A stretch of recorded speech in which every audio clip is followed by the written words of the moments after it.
Good afternoon. Thank you so much for coming this afternoon to the afternoon sessions at the Fabians.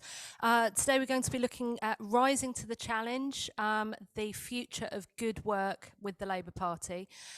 We've got a fantastic panel. We're still waiting on one member of the panel at the moment, but we hope to be joined by Justin Madders MP over the next few minutes. To introduce myself, my name is Anya. I'm a local councillor for Hoxton East and Shoreditch, and I'm on the exec for the Fabian Women's Network. We're also joined, hopefully, by Justin Madders MP, who is the Shadow Minister for Health and Social Care, by Mikael Leyi, who I think's up there already, welcome, Secretary General of SOLIDAR, Shavanah Taj, the General Secretary of Wales Trade Union Congress, and to my left, Josh Abey, the Senior Researcher for the Fabians.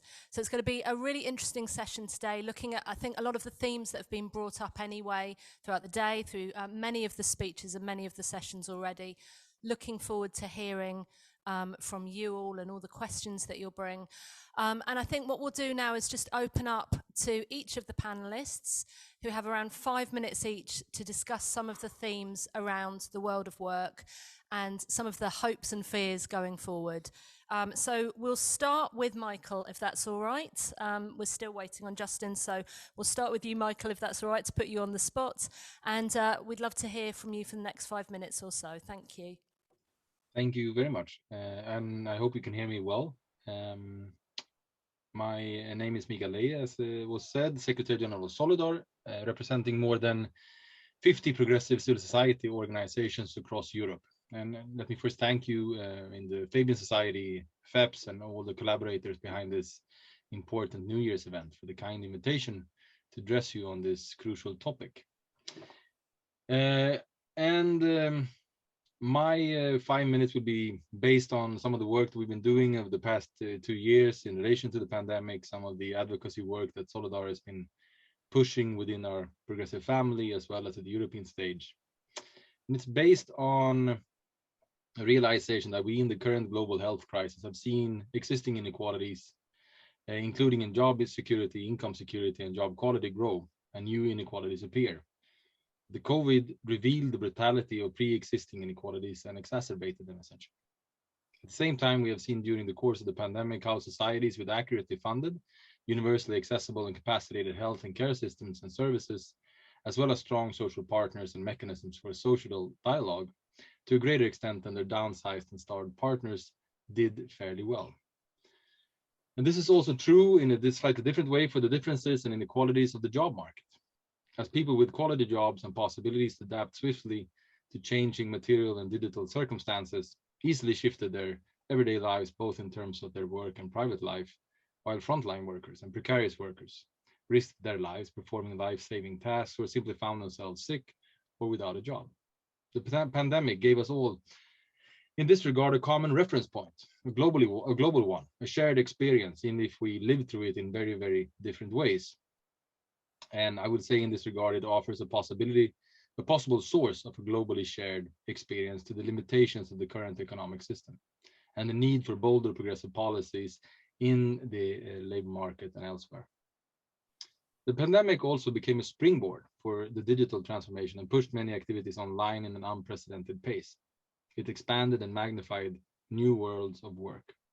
We remain in the beginning of this new digital era, but are already advancing into a new reality that fundamentally affects our understanding of time, space, and ourselves, including our roles in this ever-changing society.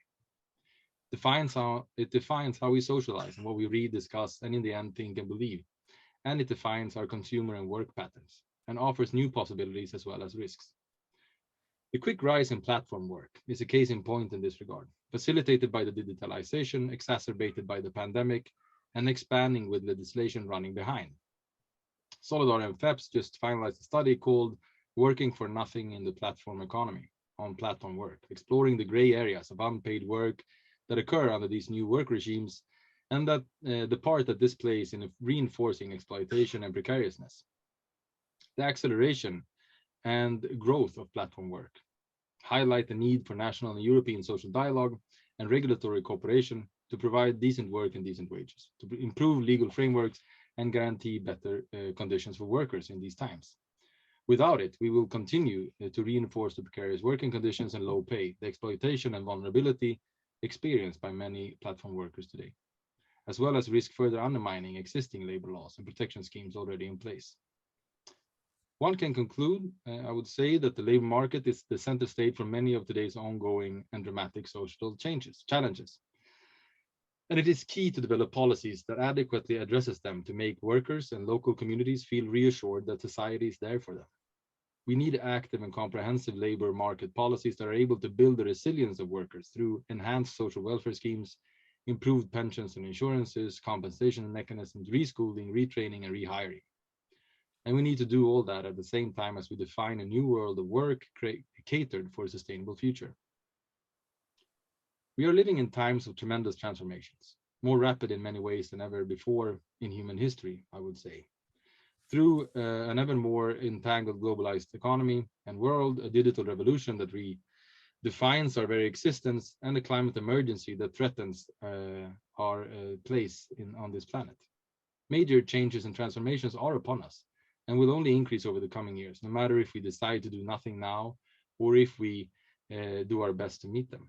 How to deal with these systemic and structural transformations, how we prepare and invest in them, who should drive them, how to divide the good that comes out of them, as well as build resilience to face them, are all central questions for the coming years.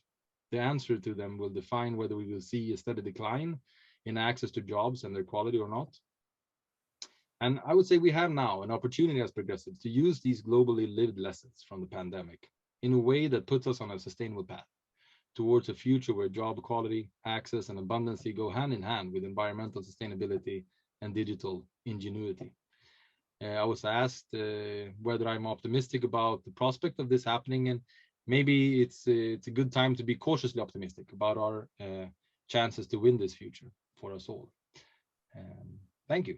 I hope I didn't overspend my time too much on this topic. No, that's perfect. Thank you so much. And I think some of the points that you raised, and certainly the tone of cautious optimism, is one that I think will be picked up. It's been obviously one of the most difficult times recently, but some moments of cautious optimism, I think, is definitely the right tone. So we're going to move next to Shavanah Taj. Looking forward to hearing what you have to say, and I'll hand over to you now. Thank you. Thanks, everyone. So I'm Shavanah Taj. I'm the General Secretary of the Wales TUC. We represent just over 400,000 workers and growing. In terms of what has the pandemic actually taught us about the future of work and the likely impact of social and technological change in the decade ahead, I'd say we have seen that huge changes are very much possible, and these have been evidenced by the shift to home working, but only for, of course, for some workers. And these changes aren't necessarily getting locked in as some sort of additional employment rights. So workers are not necessarily in a stronger position than they were before. And there is the danger with the discourse on home working that it is centered, the debate is very much centered largely on the conditions for the professional and for managerial classes, and it risks being exclusionary. So it needs to be balanced out with broader discussions about extending flexibility across all sectors. Now, we know that when it came to disabled workers, for example, people with caring responsibilities, home working has very much been a transformational shift. But of course, if you, like myself, had been a parent who was homeschooling at the same time, it was extremely challenging. But too often than not, the idea of remote or home working has become conflated with flexible working. So what we really now need to see over this next decade is a much greater shift to a genuine flexible working, so the workers can claw back some of that power when it comes to how their days and how their weeks are actually structured, with some certainty around this too. In terms of management practices and ethics as well, a recent poll of trade union members by one of our affiliates actually showed that the biggest concern wasn't actually pay or other terms and conditions, but poor management practice. And this has undoubtedly shaped decisions taken over the last 2 years, with many workers feeling extremely demoralized, overly monitored, and unsupported. Now, the TUC has previously highlighted that managers need training, they need time and support, but that unfortunately not all line managers are currently receiving this because of a lack of people-focused management culture that we have here. This needs to be addressed by policymakers, training providers, and of course, employers too. And rapid and often unscrutinized decisions are taking place, taken at points of, particularly over the crisis of the last 2 years, that have now become embedded. So this is very worrying from an ethical point of view too. And for some employers, there really doesn't appear to be much consideration of the ethics of new technology. Reports of, we've had so many reports of, people being watched in their own homes, the experiences of delivery drivers facing impossible working conditions that are determined by AI, of course, and the greater use of AI when it comes to HR have been on the rise in the last 2 years, and it's becoming increasingly urgent now, as long as informal working hours are contributing to higher levels, of course, of stress and burnout as well. Now, in terms of should we be optimistic or pessimistic about the quality and the quantity of work?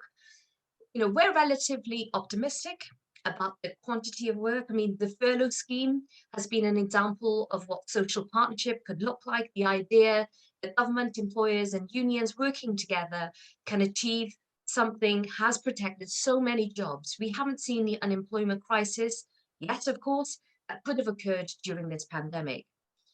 We're also already seeing some of the worst case scenario models for the number of jobs which new technology, of course, can displace, partly due to lack of employer investment as well. And in terms of the quality of work, now that's a different matter altogether. I think this is something that we have felt has been relatively pessimistic about. We've been, for some time now, especially for many low-paid workers, because of a lack of legal process, progress in the UK, and what can sometimes feel like a real disregard for employment rights.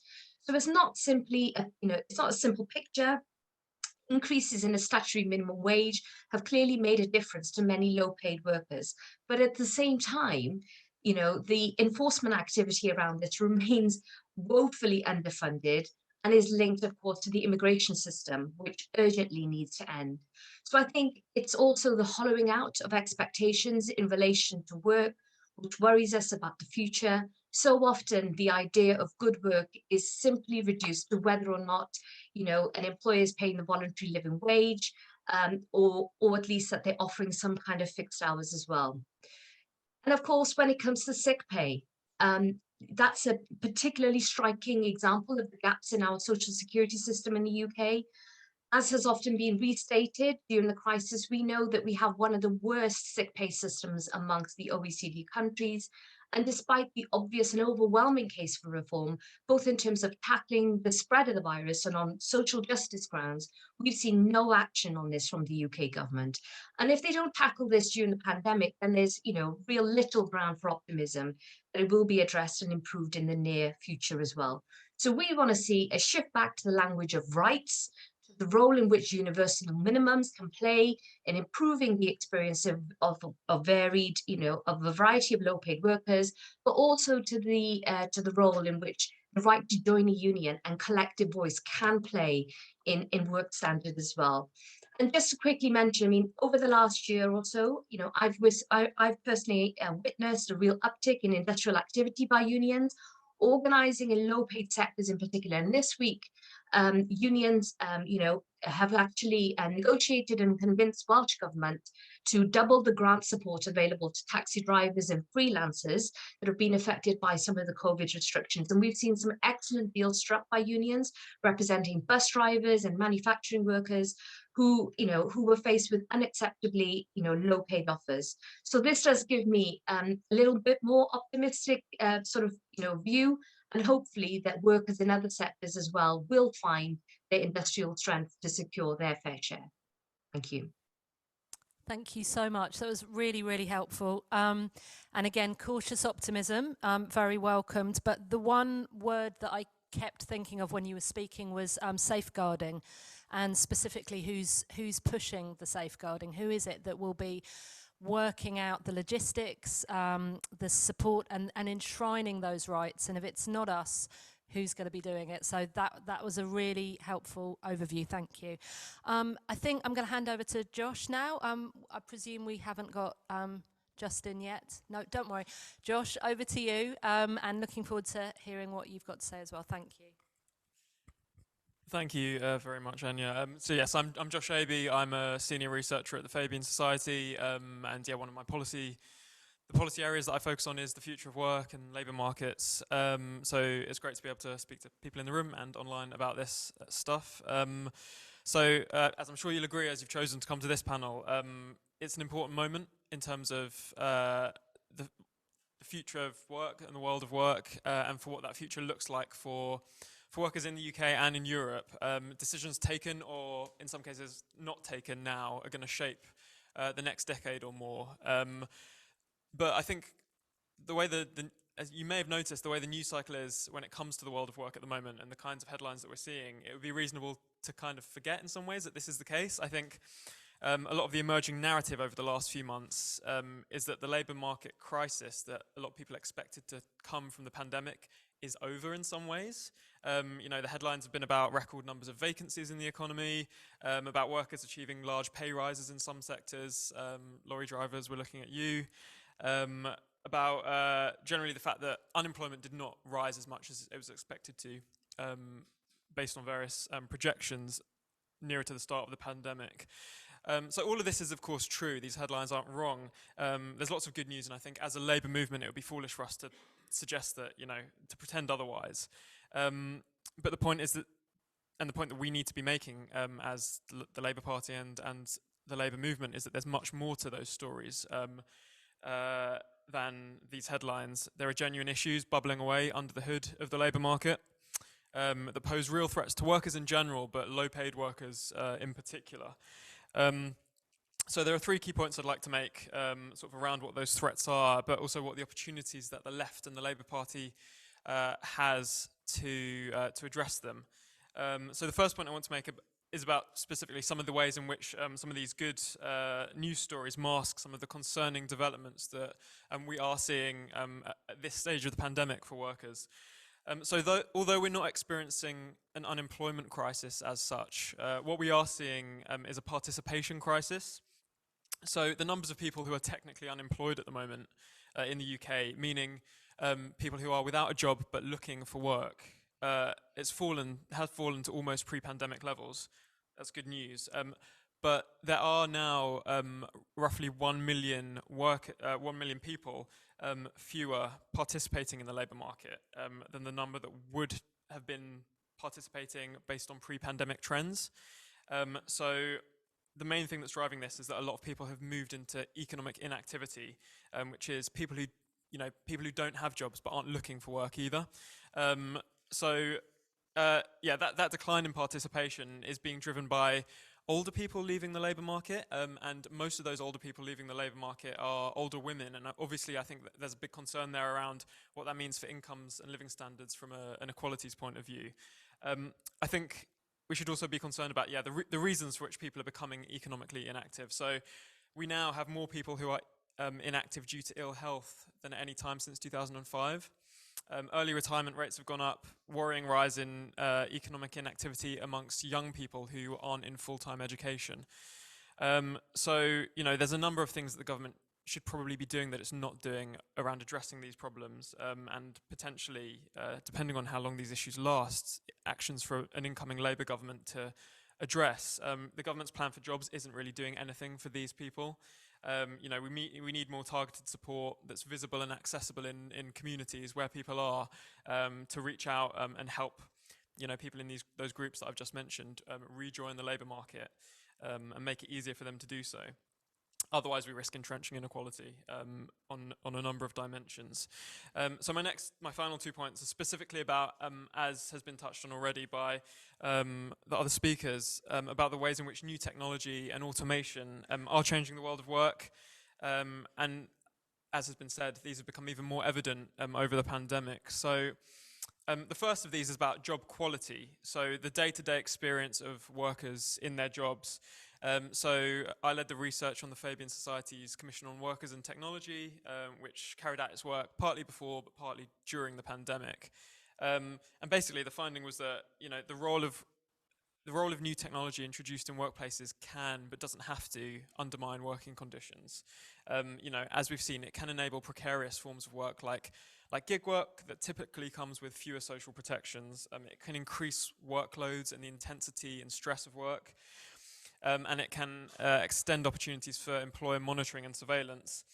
And yeah, as we've seen with various news stories over the pandemic, remote workers, for example, have experienced, you know, tracking and monitoring technology as they have conducted their work from home. And we've seen, you know, the continuation of stories from you know, firms like Amazon monitoring their workers using technology in incredibly overbearing and arguably exploitative ways in their warehouses. So, and my final point is about who gets the rewards from the economic growth that technology brings. I think that's a huge question for any government of any political persuasion, but the left in particular. We know that when businesses adopt new technology, in general, we see productivity growth in the economy. And that's incredibly important for the left, I think, because productivity growth is a prerequisite for sustained long-term growth in workers' wages. We need it to see incomes rise in the long term. But although we need technology change and productivity growth, it doesn't guarantee that those things automatically flow, the benefits automatically flow to workers. You know, our Commission on Workers and Tech argued that, you know, the free market isn't going to deliver the goods by itself. Government needs to act to ensure that workers do see those benefits of change. And we see evidence in sectors, low-paid sectors like retail and hospitality, where we're seeing technology change being introduced, but the benefits not flowing towards workers. So we raised several ideas and policy recommendations in the course of that research that I'm sure we'll have time to talk about later on in this discussion. So I'll leave it there and we can open it up. Fantastic. I'm grateful always when we have a panel that there's a lot of shared themes. And again, I think cautious optimism I'm hearing from you, that there's been some progress made, but again, it goes back to that safeguarding and who's steering it, who's speaking for people that perhaps have less of a voice. Really useful. Thank you so much to all the panelists. I'm going to open up to some questions from the audience, please, and then we'll go online to see if there's any questions there as well. So I'll take the lady in red, the gentleman in the suit, and the gentleman at the back, if that's all right first.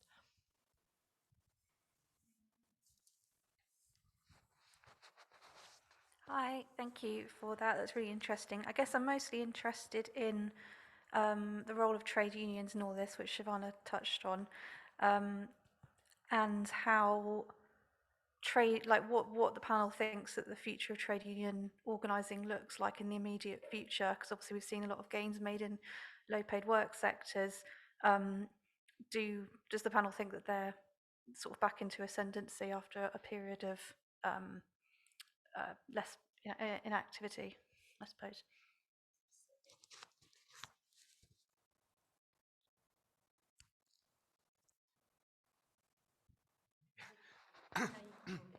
Okay, thanks.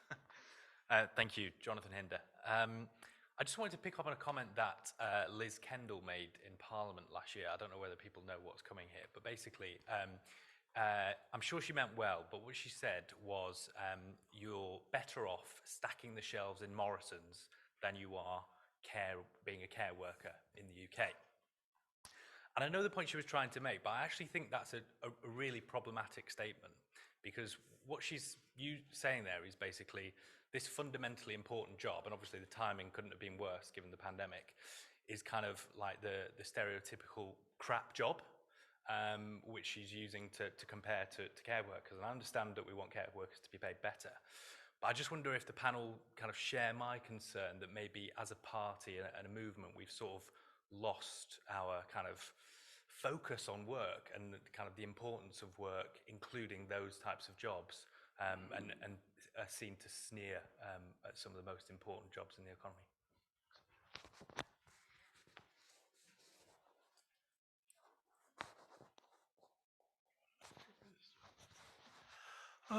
I'm sorry that Justin Matters isn't here, because it would have been nice to feed it back, and I'm sure that the panel or feedback points that are made in this discussion. Given the somewhat intimate nature of the group here, I will, if you don't mind, make a comment which is as much can be interpreted as a question. But it is to say that, well, first, my name is John Bonnell, and that until I retired, I owned a consultancy called Personnel Solutions. Now, I very carefully did call it that, but I'm very aware that what happened, the way that work has been organised, has morphed from personnel management into the direction of human resources, to the point where most people actually forget what the letters HR stand for. But I never used it myself, because it seems to me that there's something basically gone wrong with the world of work, when what we're more concerned about is just spreadsheets and balance sheets, which individual workers contribute to as a unit, a human resource, than about people in a joint enterprise trying to achieve sometimes jointly owned objectives. And so, since this session is called The Future of Work, I very much hope, or Future of Good Work at least, with Justin Matters, I very much hope that the party itself will consider going back to those days before personnel management morphed into HR, perhaps maybe back to the 80s, 90s, and look at the values that in some industrial relations, good industrial relations, espouse them, both in the public and the private sector. And just as one last afterthought for Shavanah, I'm great you've got 600,000 members, but a lot of those are going to be in the public sector. And let's not kid ourselves that there's bad management in the public sector nowadays, as well as in the private. So that needs to be addressed as well, and that can only partly be addressed by taking the lid off the pressure cooker that is public sector finance.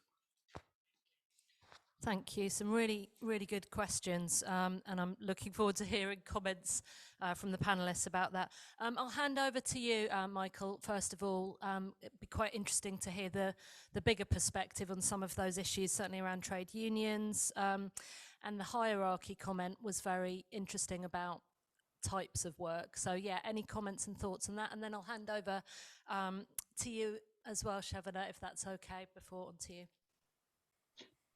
Thank you very much, and thanks for the interesting questions. And if I may start just by commenting perhaps on a comment by the fellow panelists. And I think, because I don't know, maybe we read it differently. Maybe I misunderstood you, but I think the positive news of increased productivity, almost back pre-pandemic levels, are also quite over-exaggerated. If you look at the ILO numbers and Eurodac numbers, we're still quite well below pre-pandemic levels. I think ILO put it at somewhere around 125 million full-time job losses. If you compare now in their 8th report of monitoring the COVID, somewhere around there. I might be mistaken. So I think there's a case to be made also of our movement, that we have a long stretch to go in terms of coming back to where we were, and especially bearing in mind the additional aspects of this that was pointed out in terms of increased sick leave and early retirements and so forth. I mean, this puts us in a quite difficult space where only quite comprehensive reforms and high investments, I would say, would make the break.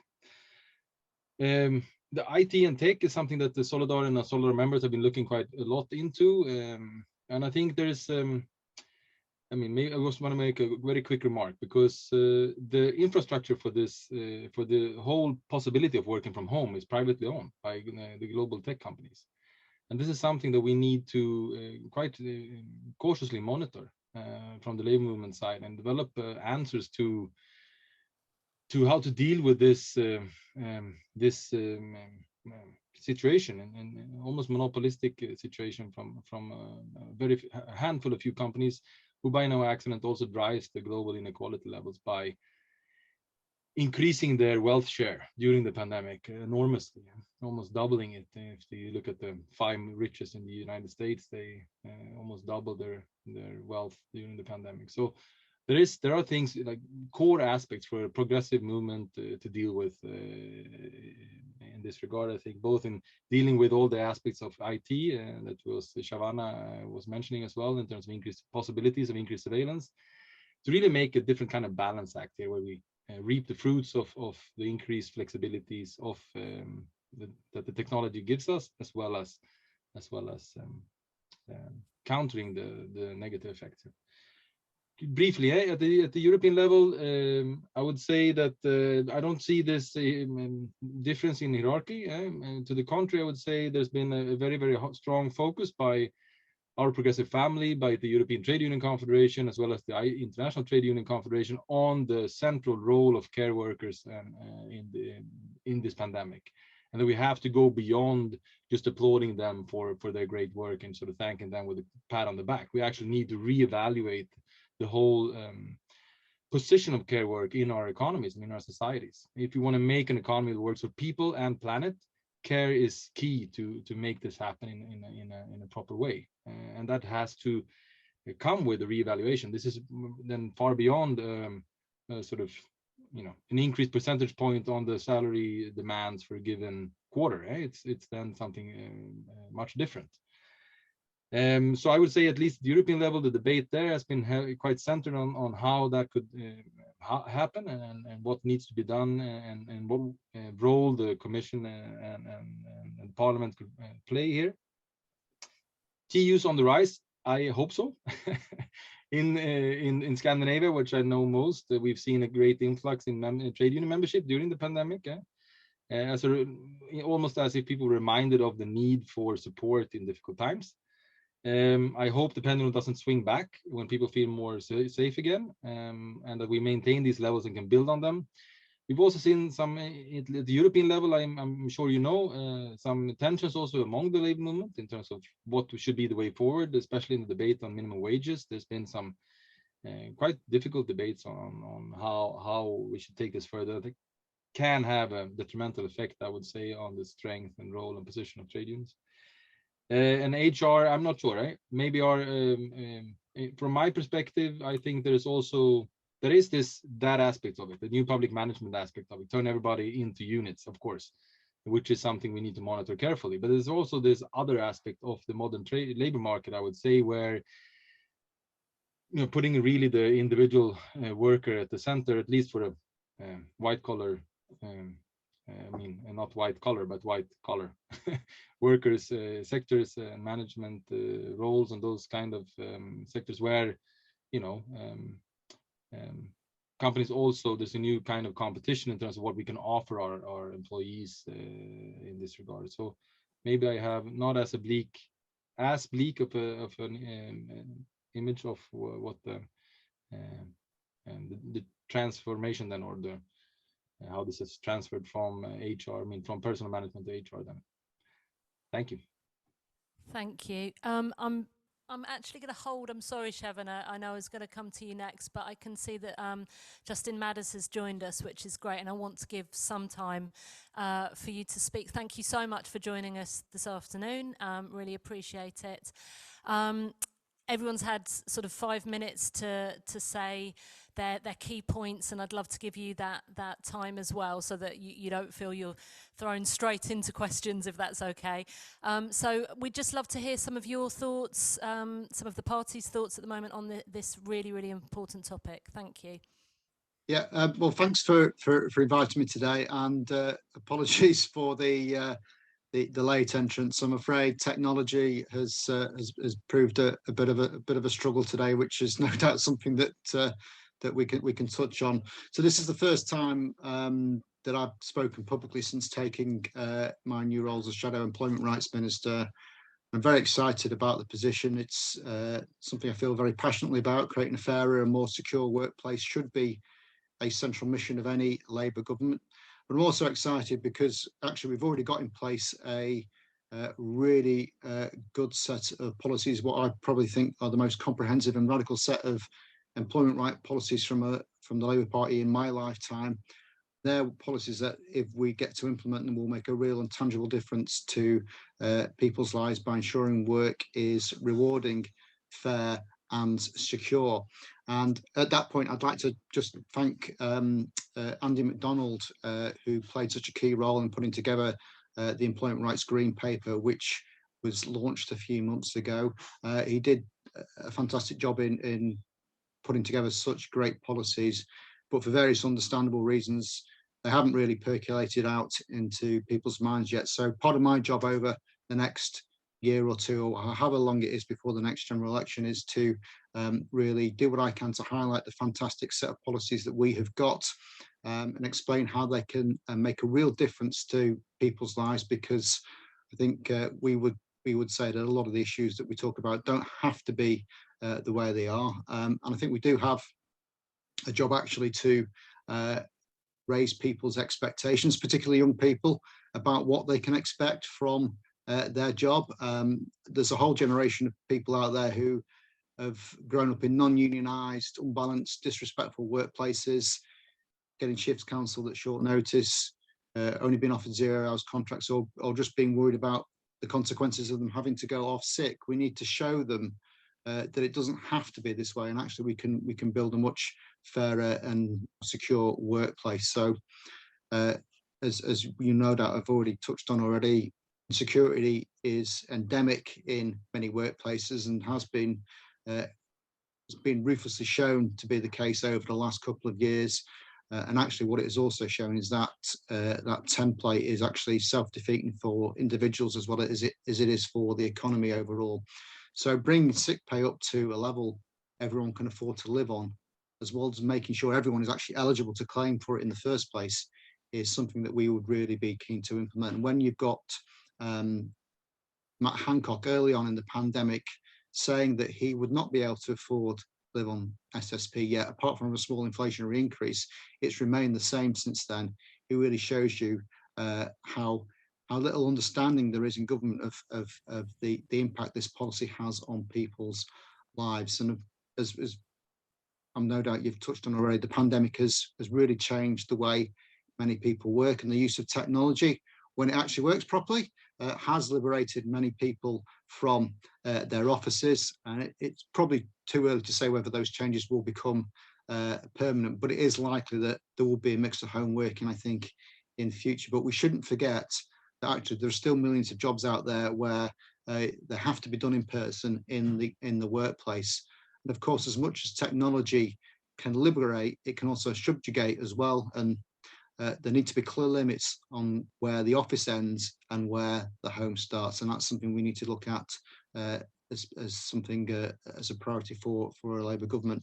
And of course, something is going to be needed for the many people who work in the gig economy, where technology can seem like the modern day equivalent of the foreman standing over you all day, every day, taking away any discretion, which affects the quality and value of the job, and but also can also impact on the safety of the job by setting demanding targets that cannot realistically be met. If you haven't got the human interaction you can go back and talk to about why that particular delivery got done within that time, you're judged on simply the numbers that are produced by the monitoring devices.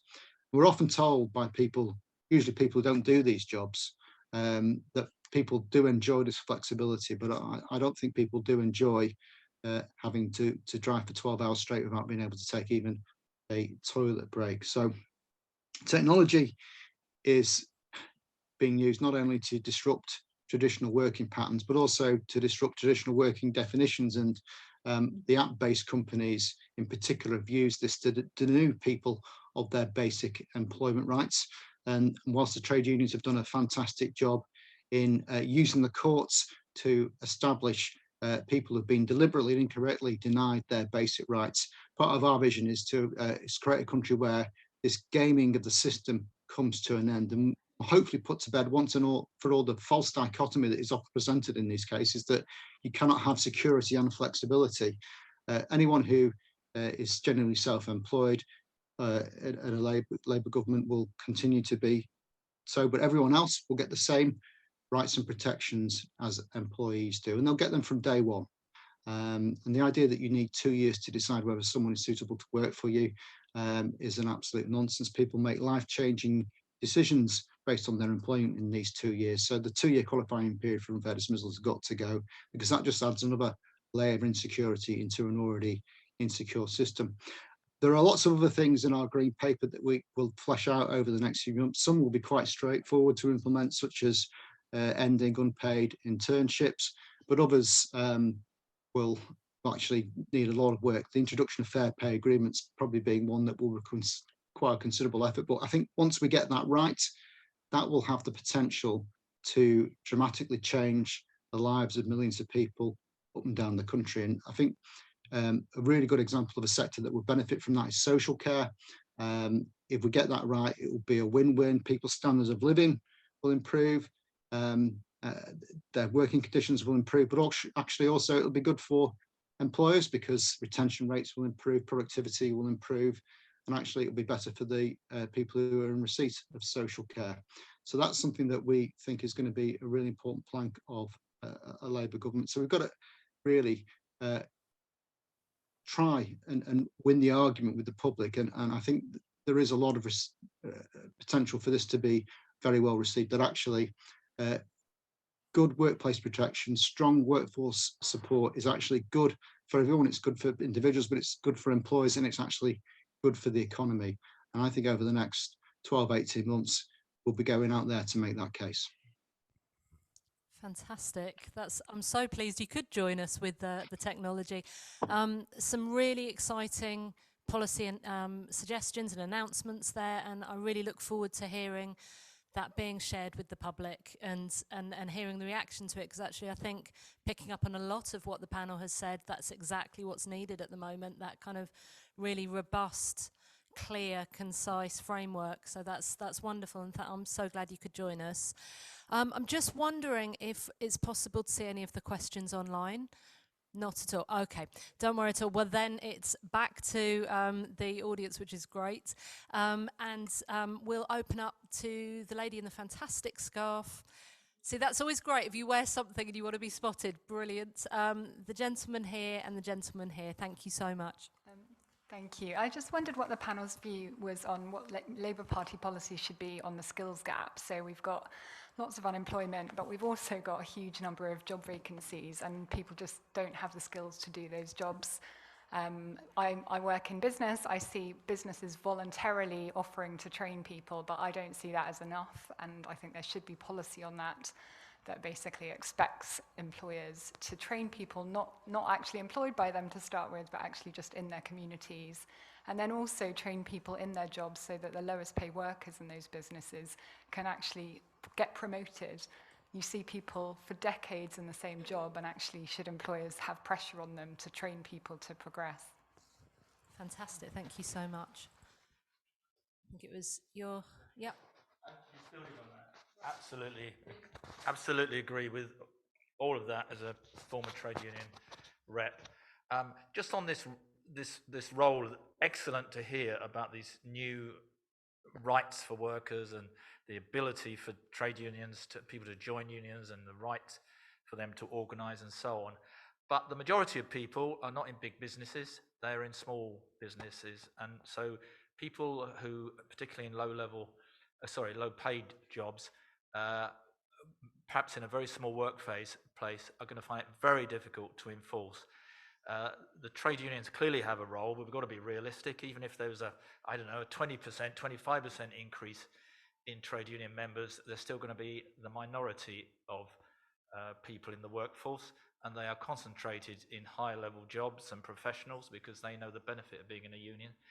I do think we need to think about, particularly with AI coming in,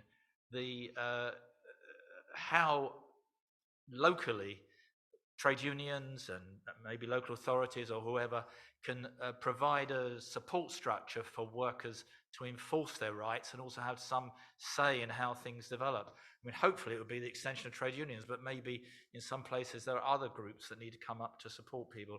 And I think Labour, it's fine having rights, but if you can't implement them, they're not worth very much. Yeah, fantastic point. Thank you so much. And just short and sweet from me. I just kind of wondered what the panel's views were on what role a 4-day week would have to play in the future of work, particularly in view of worker well-being and actually in turn productivity. That was short, thank you. That's great. I'm going to start with Shavanah, seeing as I rudely cut you off a moment ago, and we'll turn to you, and then Justin Madders, if that's okay, and then Josh. Thank you.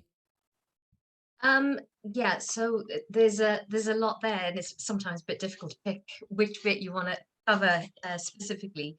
But I wanted to, I guess, talk about the fact that one of the things that we found during the pandemic, and one of the things that the TUC in particular had been pushing for, is the need for something beyond furlough.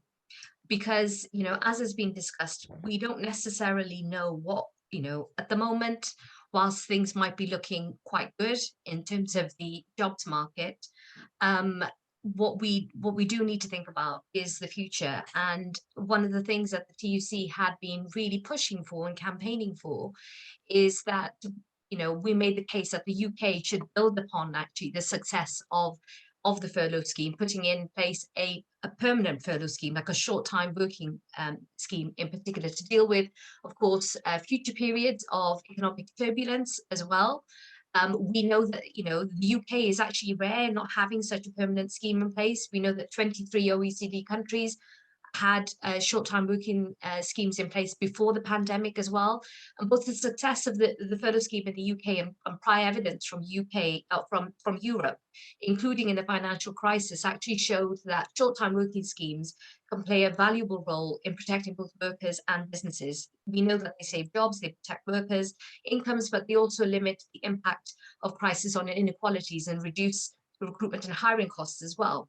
And of course, it gives you an opportunity to keep upskilling your workforce and not losing the skilled individuals as well.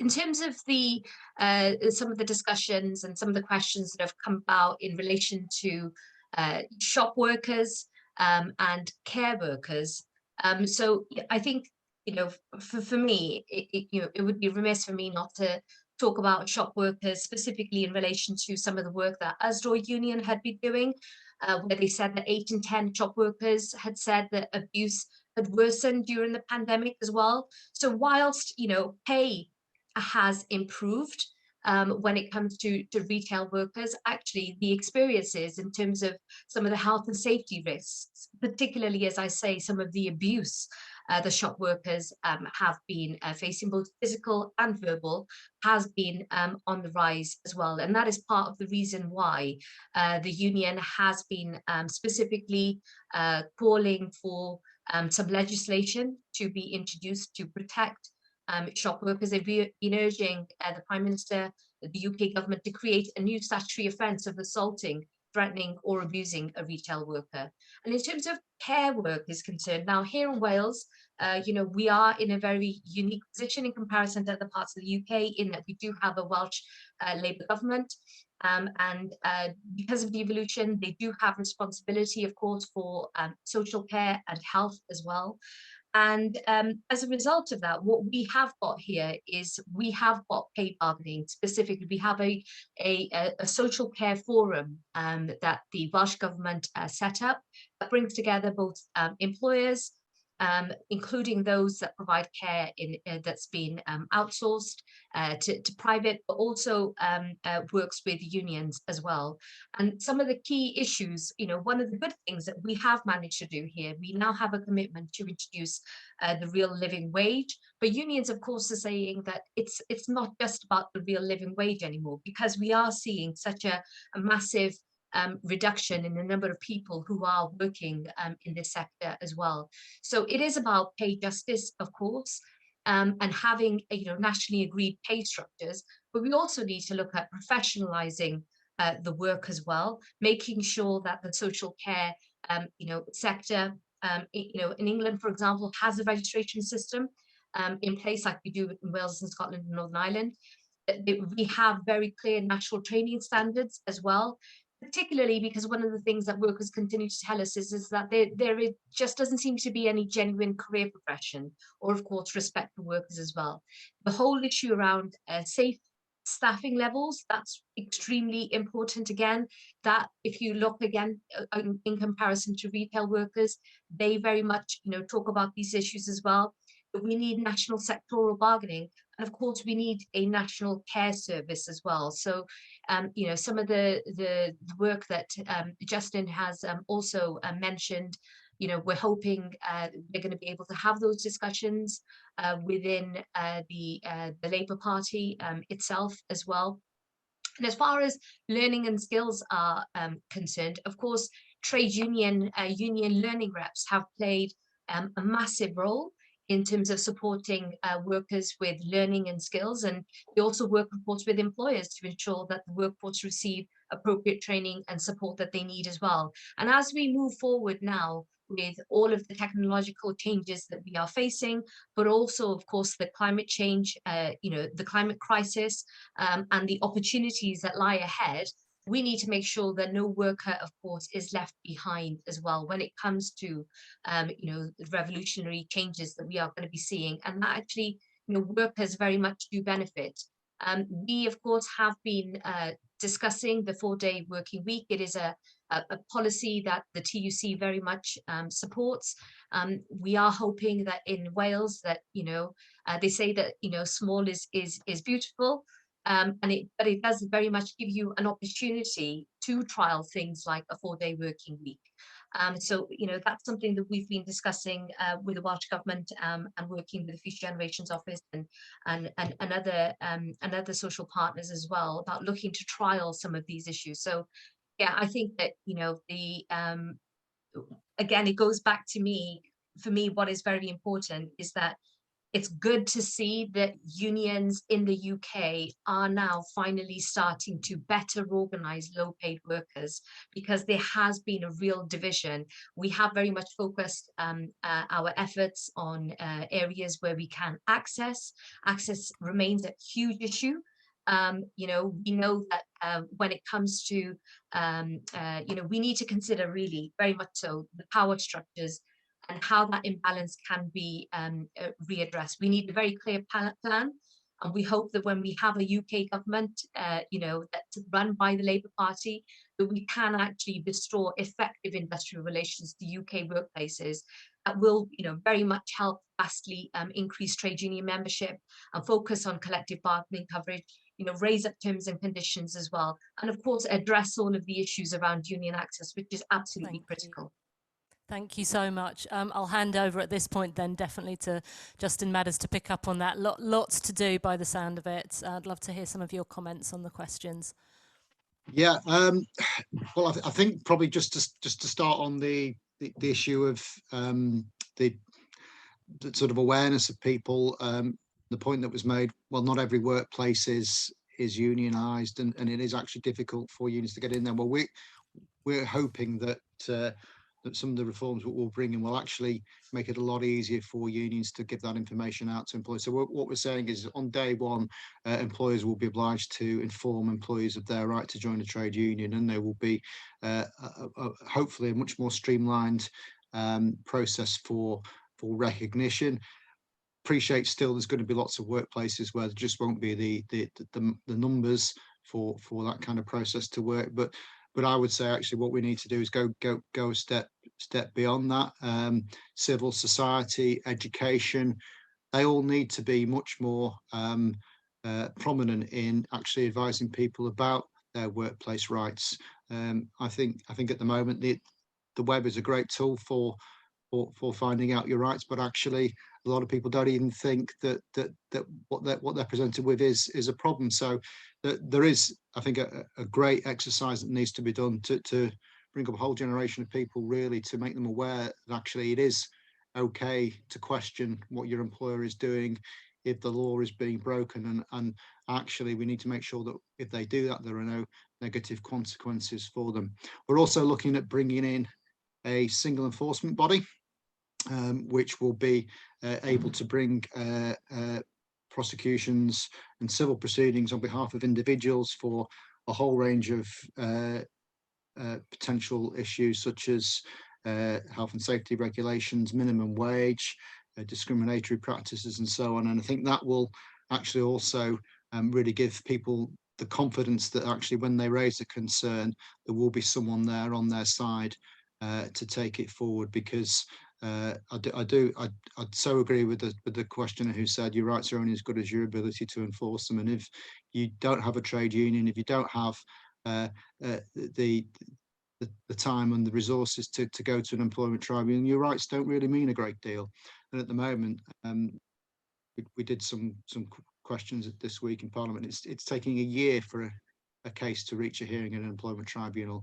And if you're talking about someone who has lost their job, that's a hell of a long time to be going without any kind of redress. So we've really got to make sure that is improved. And I'd just say a couple of words on the 4-day week. Obviously that was one of our policies at the last election. I think it's something that we need to look at in a lot more detail, because I do think that we have all these advances in technology which should, in theory, make productivity and our working lives so much more comfortable. And as I've already said in my introductory remarks, it doesn't always work like that. But actually, if we look forward, as an entire world, actually, are we really going to be seeing the advances of technology just making us work more and more and more? I think there's got to be a balance between productivity and actually time for the individual. But that clearly is something that is got to be about getting that balance right. Thank you. As you've probably all seen, time is against us, unfortunately, and we have to go to the next session. This is obviously a vital topic, and I feel very hopeful, actually, having listened to all the panellists, that we're in good hands, and there's going to be a lot to watch over the next few months in terms of policy announcements and us leading the discussion. So it's really positive.